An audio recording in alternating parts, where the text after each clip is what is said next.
Hey everyone, and welcome back to another episode of ADAR Unveiled. I'm your host, Chrissy Hudson, and as always, I'm joined by ADAR's executive leadership team, Dan Kelly, Doug Farrington, and Ari Boss. On today's episode, we're diving deep into a topic that might make you say, WTF, what the fertilizer? Yep, you heard that right. We're talking about manure. But don't worry, ADAR doesn't just talk shit, we're revolutionizing it. As always, we've set aside time for your questions at the end of today's live stream. Just drop them in the comment box below. Keep in mind, we are live streaming across multiple platforms. So if we can't get to all of the questions, as soon as we wrap up the live stream, our team will be responding individually. So before we kick off, I want to share a little bit of background. Recently, Dan Kelly, our CEO, published an article in Newsweek, of all places, about the role of manure in agriculture. That article has sparked conversations and comments and questions from people all across the ag industry who are eager to better understand how ADAR is transforming manure management into a sustainable solution. They're also wondering how ADAR is contributing to a circular economy. So that is why we're here today, to continue that discussion. For those of you who've not yet read the Newsweek article, we will link it below so you'll be able to check that out after today's presentation. All right, guys, it's time to get this shit show started. All right, so since we know that a lot of our audience members have not yet been able to read the Newsweek article, I'd like to kind of start at the beginning and talk about why manure is so important in the agricultural space, and then why it's also a challenge. It's kind of this double-edged sword, if you will. So, Doug, would you like to kick us off? Sure, yeah. So thank you, Chrissy. Manure is a very important topic. And, manure has been essentially used as a fertilizer in agriculture since the beginning of agriculture. Manure's got many essential nutrients, including things like nitrogen and phosphorus, but it's also really helps enhance the structure of the soil and helps with moisture retention, ultimately leading to healthy plant growth, but also ultimately to enhanced yield. And animal farms are the largest renewable resource for crop nutrients globally. 95% of fertilizers, though, used on farms today are synthetic fertilizers. And as farmers will know, that due to geopolitical factors in the last couple of years, there's been significant price fluctuation. In addition, synthetic fertilizers from their production and their transportation have a large environmental impact. Ultimately, though, manure is a sustainable alternative to these synthetic fertilizers, and it also supports organic farming practices. The problem, of course, though, is with the rise of confinement operations, or what are now called concentrated animal feeding operations, manure management has become a real challenge. And excessive manure can lead to nutrient runoff, causing water quality issues, ultimately leading to harmful algae blooms in places like in the Chesapeake Bay. Also air quality issues with odor and pathogens that are a risk to health in humans. So balancing the benefits of manure as a fertilizer with responsible manure management is critical to maintaining sustainable agriculture. Unfortunately, part of the problem is that transporting manure beyond local farms is not really economical because of the weight of water that's involved. And as an example, up to 92% of hog manure is water. So farmers really need a way to cost effectively remove the water so the manure is economical to transport to where it is needed and become competitive with synthetic fertilizers.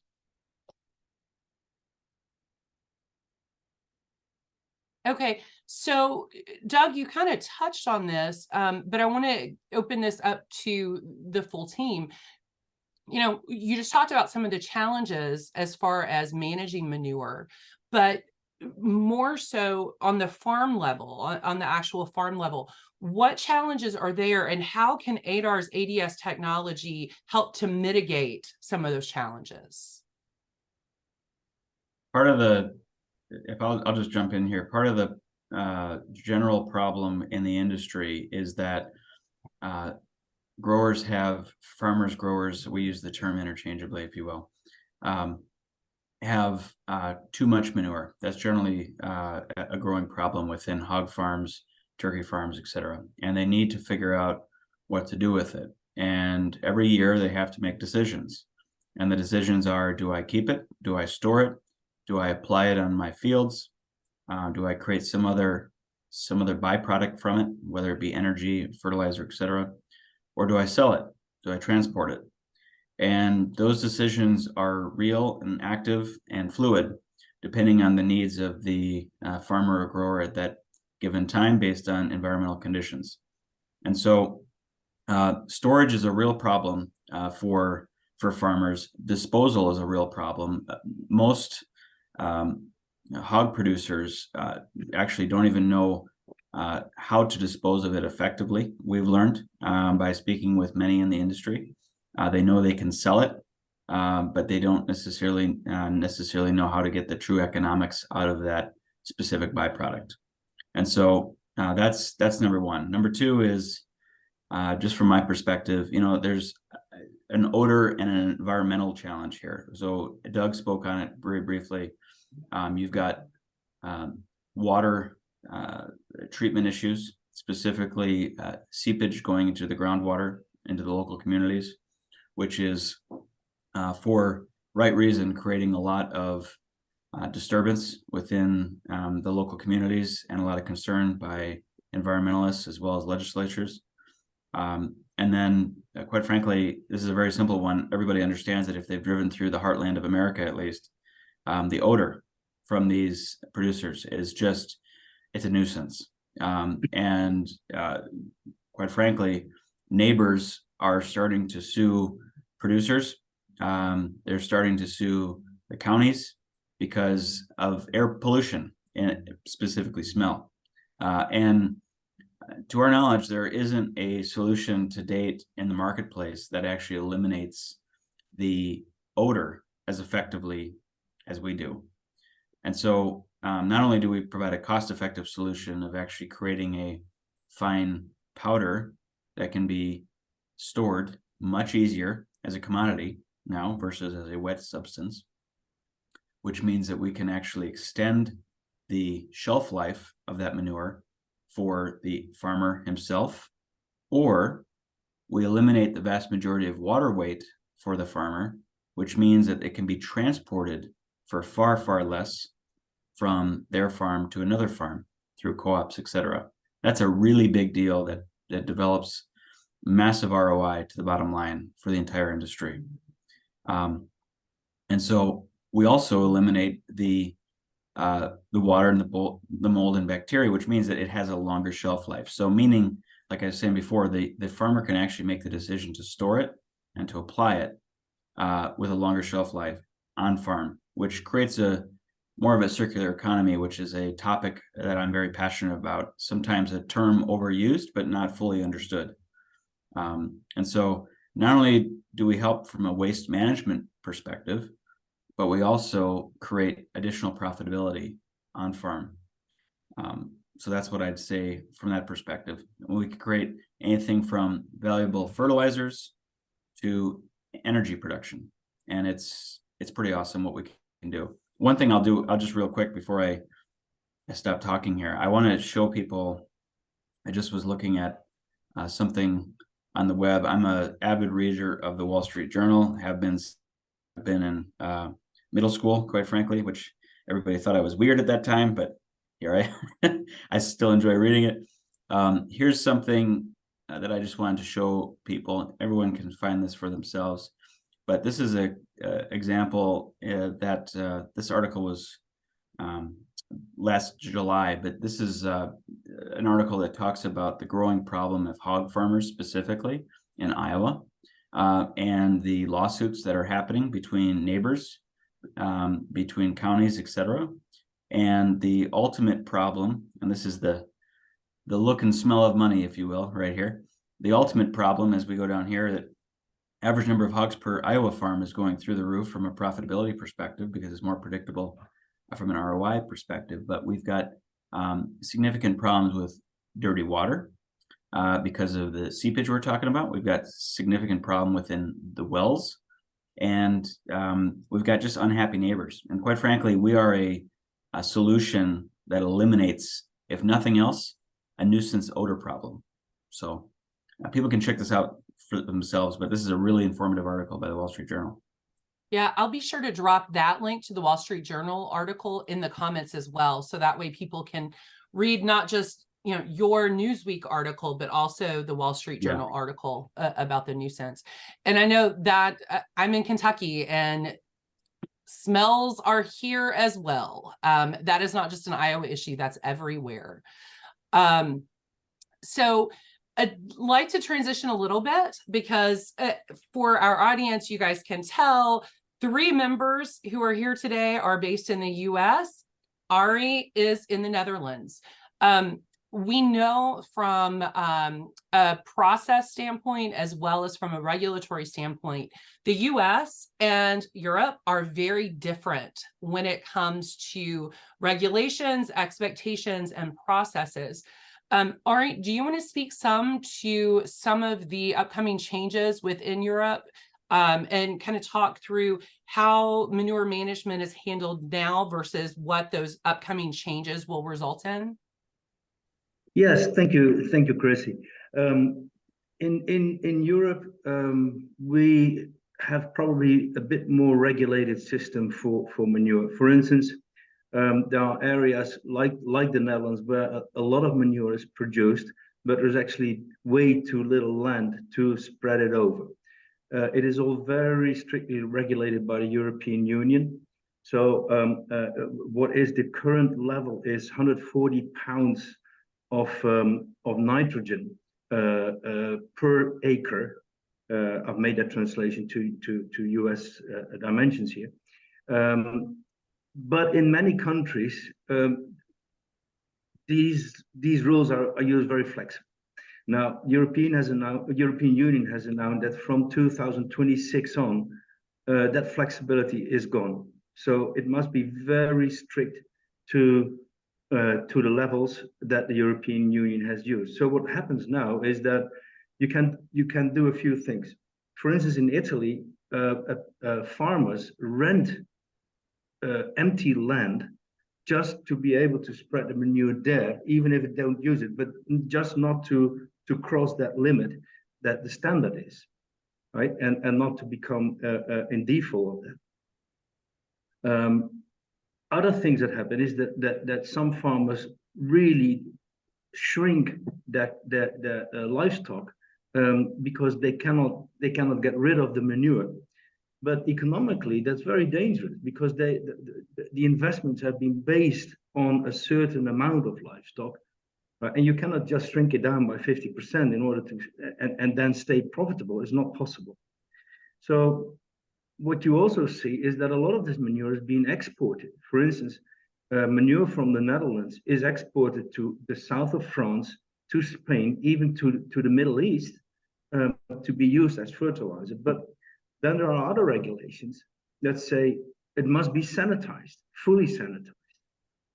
The weight of it is so heavy that it is economically extremely uninteresting to do so. So the only way what you could do is bring it down to a powder, sanitize it, and the current sanitizing systems are very, very expensive installations and plants, heavily subsidized, which will also stop. So these farmers, and I spoke with a few last week in Italy, a company that processes manure for other farmers. So they're not farmers themselves, but they process it. And they said because of the new regulations, the Italian ag industry is panicking already because they have no answer to it and they don't know what to do.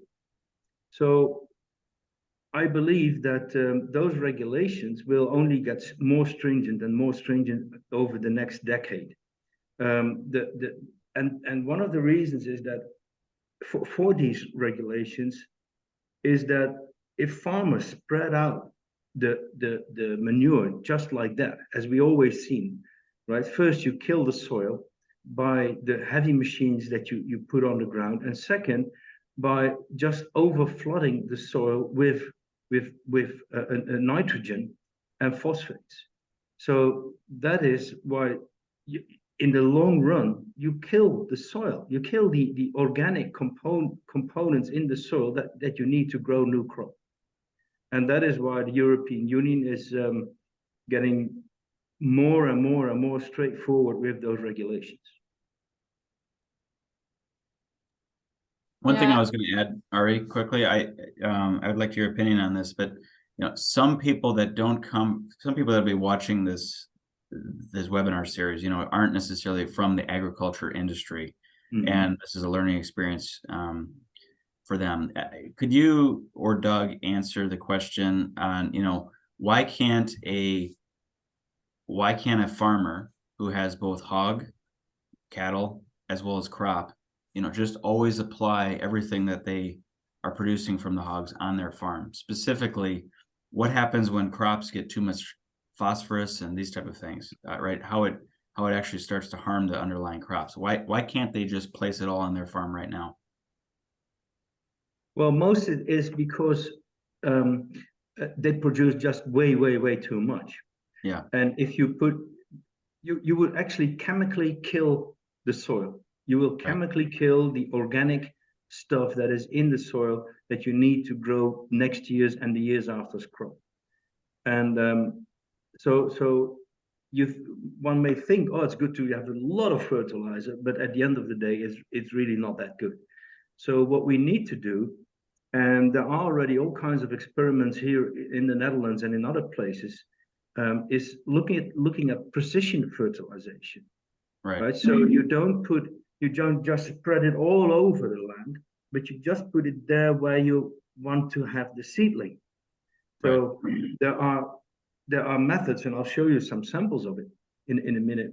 There are methods that you just poke a hole in the ground, put some fertilizers in that hole, put the seedling in it, close the hole, and do the next one. Those machines exist, right? All robotized. And then you only fertilize it where the plant needs it, but all the other soil will stay intact. Hey, Doug, on the U.S. side, we call it, precision ag, if you will, right? And the importance of pelletizing. Any other comments on that? I just, yeah, just to build a little bit on what Ari was saying, and then I've got another comment related to poultry manure. Precision ag. So what Ari's saying is accurate, but also with satellite capabilities and other digital capabilities, you may be applying different levels of fertilizer in different areas of the field. There may be areas of the field that don't need as much fertilization. So with precision application, you can vary the amount of fertilizer that's being applied in different areas. So you're getting your maximum ROI, return on investment. Yeah, I was just gonna say, and if there's too much nutrient release inside of a specific area, you get a thing called a dead zone. Like, some people have heard this on the news, but I know just by talking to different people that don't come from the industry, but they just want to learn more, they don't necessarily know what that means. It literally is you've killed the soil, and where it's no longer able to grow crops. So sorry, Doug, you were going to say something else. Yeah.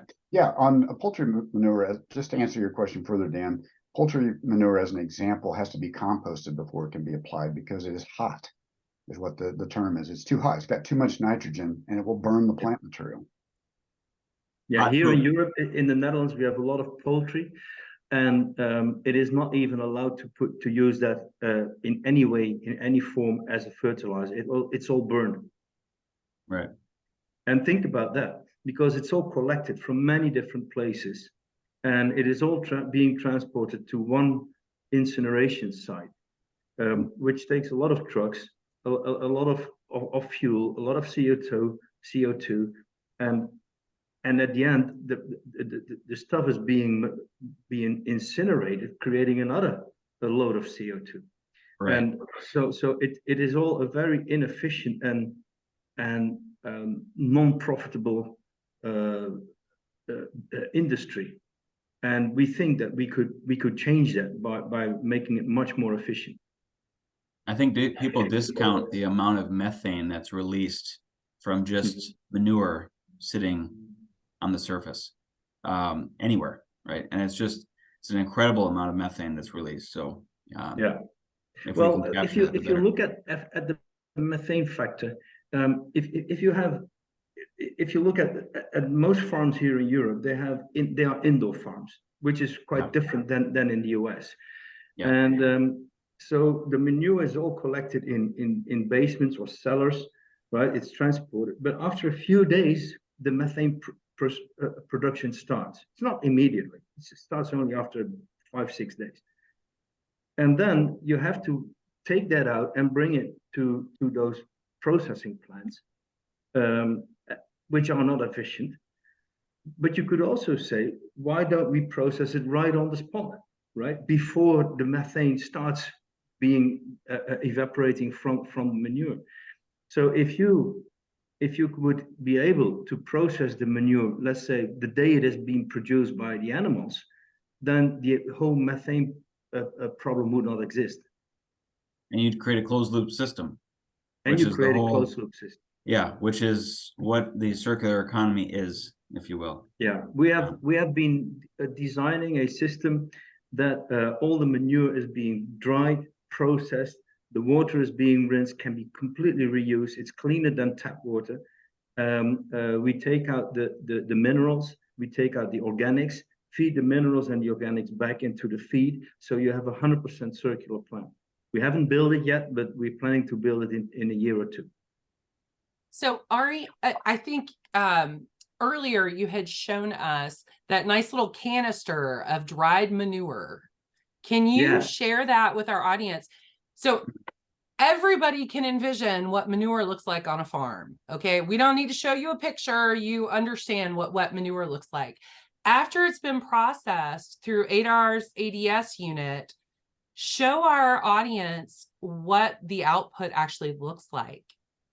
Well, if you don't mind, Chrissy, I'll first show 10 seconds of video where you see even how it better. comes out. All right. Perfect. Okay, here we go. I hope it works right. Can you see this? Yep. Okay, so here you see, this is manure. And this is dewatered manure. So it is, we put it in, we bring it in at 75%, 74% moisture. And this is after one run. This comes out in a few seconds. It is not fully dry yet, but this is a second run. And then you see it's already like dusty powder coming out. Again, this takes only a few seconds. Okay. Right, so if you see that, this is a little bit a grain light. I hope you can see it. It wouldn't be a webinar without the show and tell series from Ari. This is my favorite part. Okay. I told you it was a shit show. He's showing it. I mean, come on. But you see here, this is a real fine powder. And it's completely dry. And it doesn't smell. It just, you can see the dust coming out even when I open it up. So fine it is. And then it's very easy to make pellets of it, like this, right? You pelletize them. And now suddenly this is perfect for precision ag. Thank you. Awesome. That is awesome. And for our audience members, we do have a YouTube channel. So if you want to see the full video clip of ADAR processing manure, you can visit our ADAR YouTube channel and you can see that full playlist as well as all of our other use cases. So I'll share that link again in the comments below. All right, guys, we need to transition into Q&A. We do have a couple of questions that have come in, but we are almost out of time. So let me pull up the first question. Okay, so the first question, you guys have touched on some, but let's see if there's any other comments or additional info to add.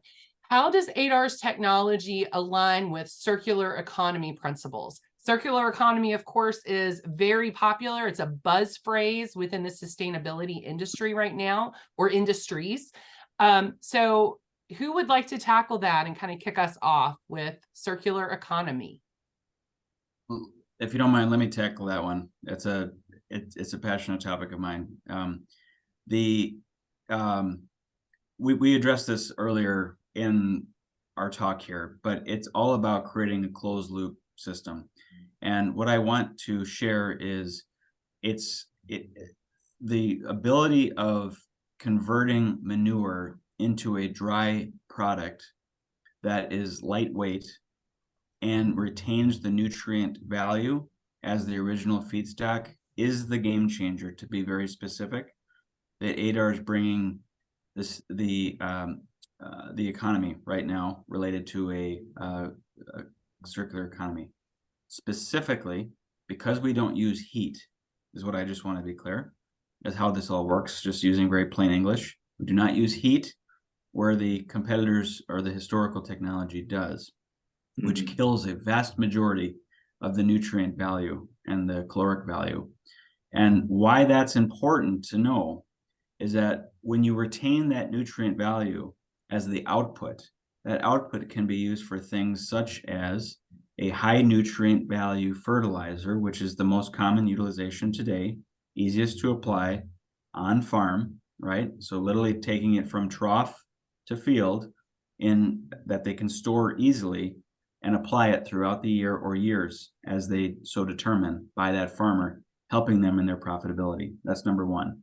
Number two, if they want to sell it through their local co-op, so the co-op environment is extremely strong within the US, then they can support their other farmers and their neighbors by applying into their specific environments in a more precision ag perspective.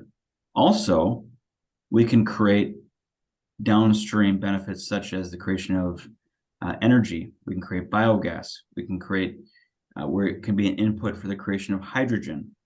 We can create electricity. And this is what's so important, is that we're actually opening up so many downstream products that can be sold to other industries, not just the agriculture industry, such as energy.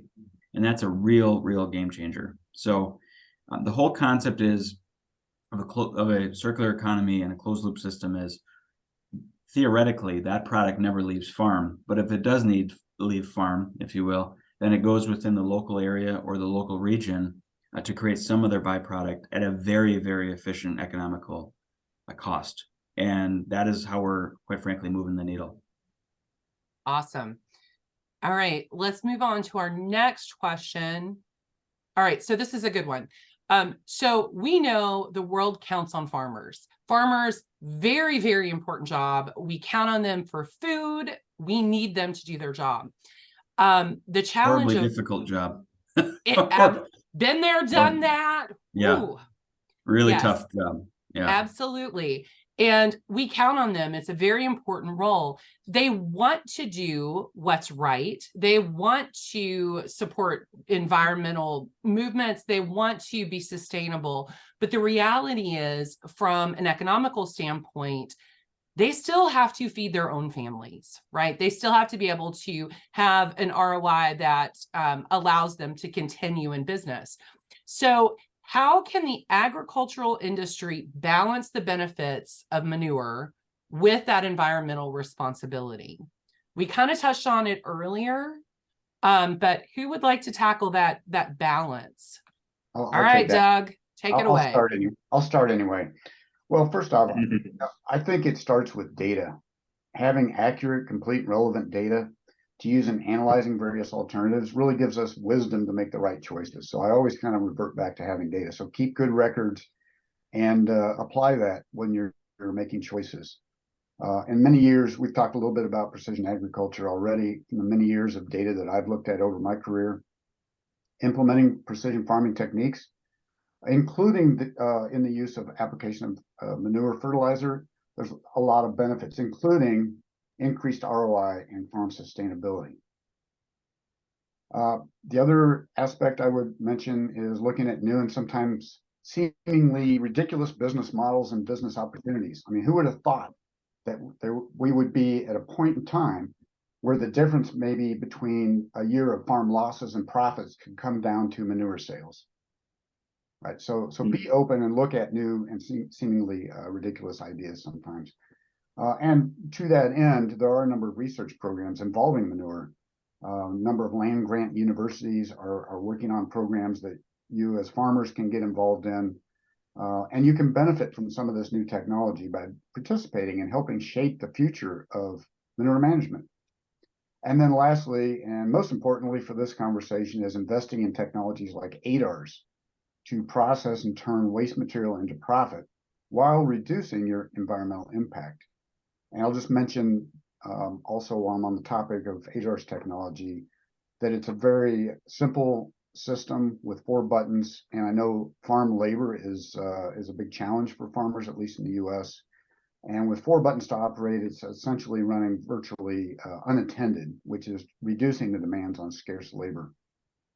So I wanted to mention that. I also wanted to mention before we wrap up, and as Dan and Ari have both mentioned, the system works by applying acoustic shock waves at the material moving at the speed of sound. So it is happening instantly. It's creating an odorless, dry, and I want to say bacteria-free and scars-free powder without employing heat, as Dan has mentioned.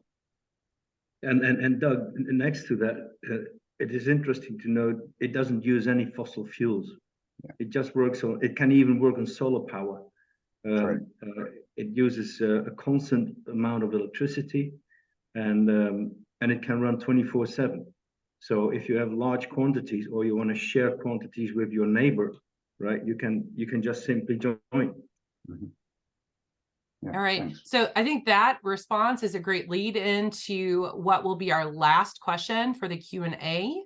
Again, if we've not gotten to your questions, don't worry. As soon as we wrap up, our team will dive in and start responding to everyone else's. But here's our last question. What role can technology play in shaping the future of agriculture, particularly in manure management? So we've talked about precision ag, we've talked about some of those strategies, but what does the future of agriculture look like when it comes to technology, specifically manure management? I think and Dan already used that word, you have to keep things in a closed loop, closed system. So don't transport manure from one place to another. First process it, or transport it to a processor. And ADAS technology can do that perfectly well. After that, you suddenly have something that is not a nuisance anymore. It's just something that you can keep in stock, and you can decide when is the best time to use it and when is the best time to sell it, maybe. The amount of material will only decrease when you decrease livestock, and it can't happen. It's simply not possible in order for farms and for farmers to stay alive in their business. So what we have to do, lower their cost, also from regulatory loads, because if you, for instance, look here in Europe, to process 1 metric ton, which is about 2,000 pounds of manure, the costs are between $30 and $40 per metric ton. These costs are very high. If you can use technology for it to lower all these costs and to lower all the license fees and the transportation costs, then I think that will dramatically help and increase revenues for the agricultural world. Awesome. Absolutely. All right, guys, we are out of time. Before we wrap up, or I guess as we wrap up, I do want to share ADAR's website. So on our website, if you want more information about our use cases or specifically manure, if you go up into our menu, click on use cases, you can scroll down and see the many use cases that ADAR technology has tested. Just click on manure and you can see all things that we talked about today. Again, if you have questions, please reach out to us. Our email address is info@adartech.com. You can find us on LinkedIn, Facebook, X, and YouTube.